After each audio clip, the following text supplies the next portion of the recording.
Welcome students. आज की class में हम आप लोगों को ट्रांसलेशन बताएंगे। ट्रांसलेशन की शुरुआत प्रेजेंट इंडेफिनिट से होती है। देखिए बच्चों, सीधी सी बात है कि बहुत सारे बच्चे क्या है कि उसमें स्ट्रक्चर में याद फंस के रह जाते हैं। प्रेजेंट इंडेफिनिट की पहचान इसको स्पेशल तरीके से बता रहे हैं। स्पेशल मतलब अलग तरीके से और एकदम सीपरेटली, नहीं तो इंडेफिनिट प्रेजेंट का हो या पास्ट का या फ्यूचर का एक साथ ही मैं पढ़ाता हूँ।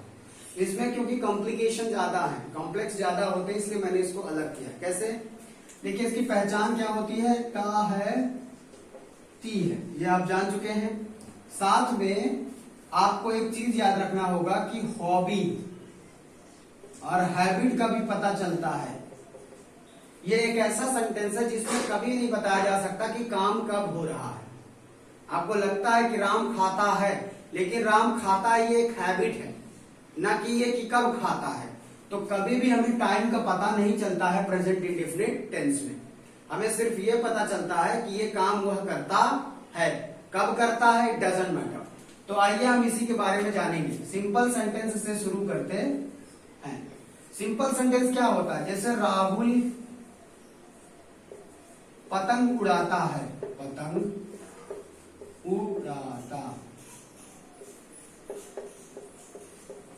उड़ाता है कि नहीं? देखो डाडंगरू ऐसे बनता है। तो राहुल पतंग उड़ाता है। तो इस प्रकार के सेंटेंसेस को बड़ा इजी तरीके से करते हैं। राहुल फ्लाइज काइट, है कि नहीं? यस या यस लगा करके इसको बना देते हैं। इसका स्ट्रक्चर क्या होता है? स्ट्रक्चर में अगर देखें तो सब्जेक्ट लगता है, प्लस इसमें हेल्पिंग वर्ब कुछ भी नहीं लगती। सिंपल सेंटेंस में कोई भी हेल्पिंग वर्ब नहीं। मेन वर्ब जो होती है, मेन वर्ब का फर्स्ट फॉर्म और उसका यस या ईएस ऐड करते हैं। उसमें यस या ईएस, यस कहां ऐड करते हैं वो भी आपको जानना पड़ेगा। 5 लेटर्स अगर वर्ब के लास्ट में आ जाए, कौन कौन से? एस एच, एस, एक्स, ओ, अगर ये लेटर्स लास्ट में आ रहे हो तो आपको उसके बाद ईएस ऐड करना पड़ेगा। अगर ये 4 लेटर के बाद की कोई भी नंबर्स आते हो, मतलब इस लेटर के बाद कोई वर्ब हो, जैसे फ्लाई एक वर्ब है तो वाई आया है लास्ट में, इनमें चारों में से कोई लेटर्स नहीं आया तो हम सिर्फ एस ऐड करेंगे।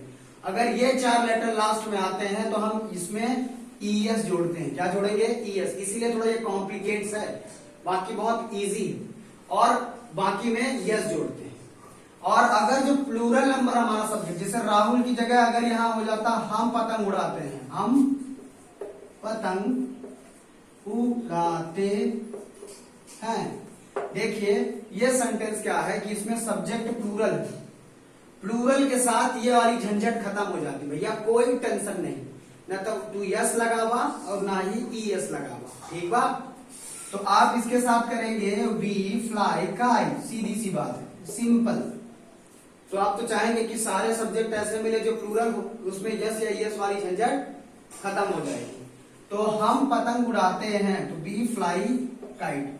ये सेंटेंस आपका प्लूरल नंबर के साथ होता है। अगर सिंगुलर नंबर सब्जेक्ट होगा तो आपको ये देख करके यस या यस लगाना पड़ेगा। स्ट्रक्चर आगे चलते हैं। सब्जेक्ट पहले, फिर मेन वर्ब में फर्स्ट फॉर्म एस या ईएस। फर्स्ट फॉर्म क्या होता है? वर्ब की 4 फॉर्म्स होती हैं। प्रेजेंट जो ये फर्स्ट फॉर्म कहलाती है, पास्ट पार्टिसिपल, फिर वो थर्ड फॉर्म जो आती है, और आईएनजी फॉर्म। तो इस प्रकार से 3 फॉर्म्स होती हैं इसकी।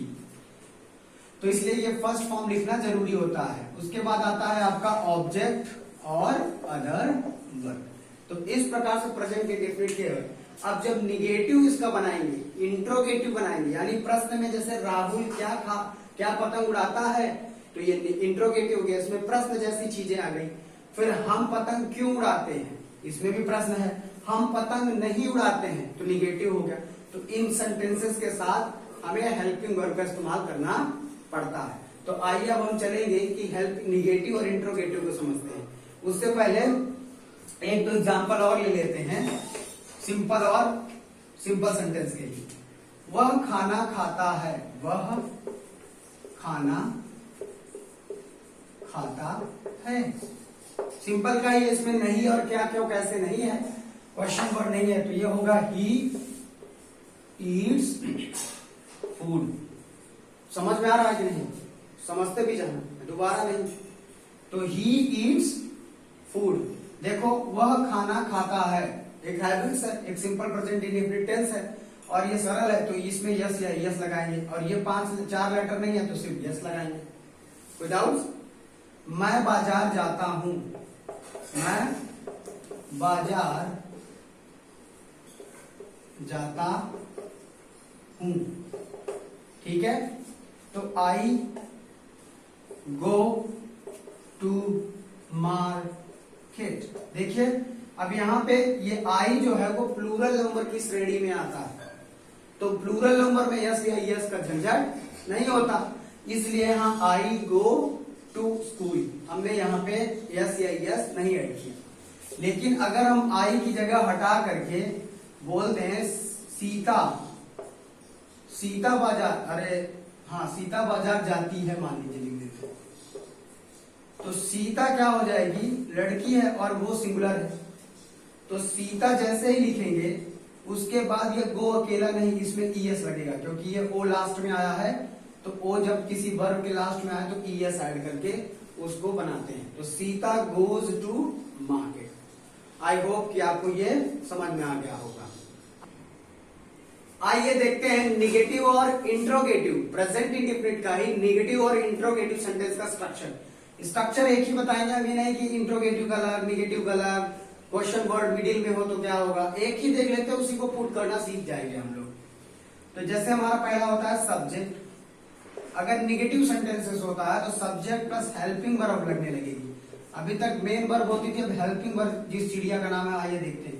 तो प्रेजेंट इंडेफिनिट में डू और डज लगती है, क्या लगती है, डू और डज, प्लस वर्ब का फर्स्ट फॉर्म प्लस ऑब्जेक्ट और प्लस अदर वर्ड, ये इस्तेमाल करते हैं स्ट्रक्चर के रूप में।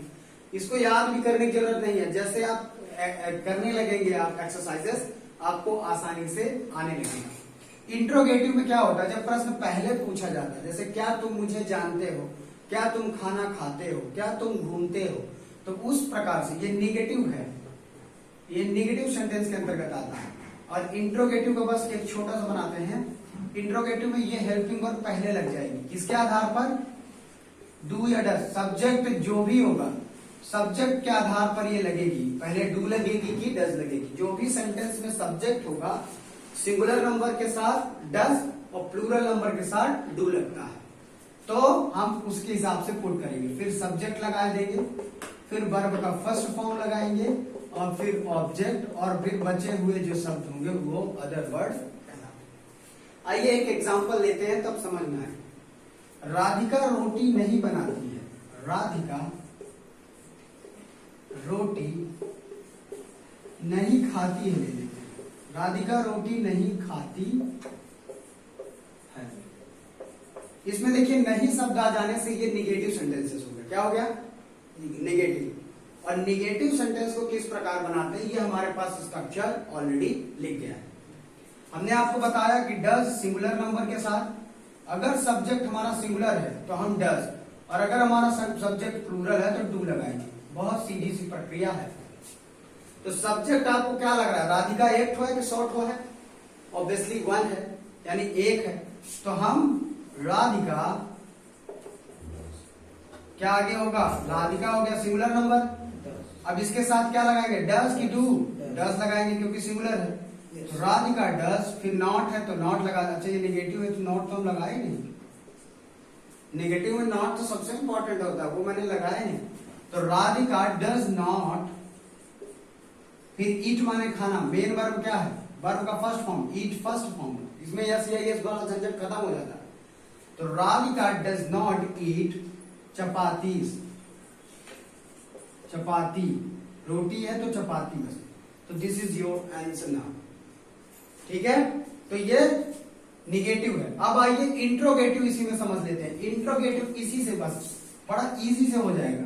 जैसे अब क्या राधिका रोटी खाती है, क्या, इसमें क्या जुड़ गया, एक चीज यहां बदलाव होगा, ये क्वेश्चन मार्क लग जाएगा, क्या लगेगा, क्वेश्चन मार्क। अब क्या आ गया, क्या राधिका रोटी खाती है। मान लीजिए हमने राधिका सब्जेक्ट को भी चेंज कर दिया, क्योंकि वो सिंगुलर नंबर था तो उसमें भी डज लग जाता। क्या तुम रोटी खाते हो, क्या हम रोटी खाते हैं, तो हम लिख देते हैं, क्या हम रोटी खाते हैं। इधर भी चेंज कर देते हैं। तो ये दूसरा सेंटेंस बन गया, क्या हम रोटी खाते हैं। इसके साथ कैसे बनाएंगे, तो हेल्पिंग वर्ब पहले लगाएंगे, क्या नहीं लिखेंगे इसकी स्पेलिंग। बहुत लड़के क्या की स्पेलिंग बना देते हैं। तो हेल्पिंग वर्ब क्या लगेगी, डू या डज। सब्जेक्ट देखिए, सब्जेक्ट हम, सब्जेक्ट हम जो होता है प्लूरल के अंतर्गत आता है, तो प्लूरल के साथ डू लगता है, तो डू। फिर सब्जेक्ट, सब्जेक्ट मतलब जो काम करता है सेंटेंस में, तो हु ईट्स चपाती। तो जैसे ही हु का नाम लेंगे तो पता चल जाएगा सब्जेक्ट कौन है सेंटेंस में, तो क्या है, हम। तो डू वी माने हम, डू वी ईट वर्ब का first form, do we eat chapati, answer. और यहाँ क्वेश्चन करना है, तो ये क्वेश्चन हो जाएगा डू वी ईट चपाती। इस प्रकार से इंट्रोगेटिव करेंगे। अगर इसमें नहीं भी लगा हो, क्या हम रोटी नहीं खाते हैं, एक और चीज लग गया है, तो डू वी नॉट या डू नॉट वी ईट चपाती। इसको कई तरह से कर सकते हैं, नहीं लगने पर नॉट ऐड कर देंगे, सिंपल सी बात, दैट्स ऑल।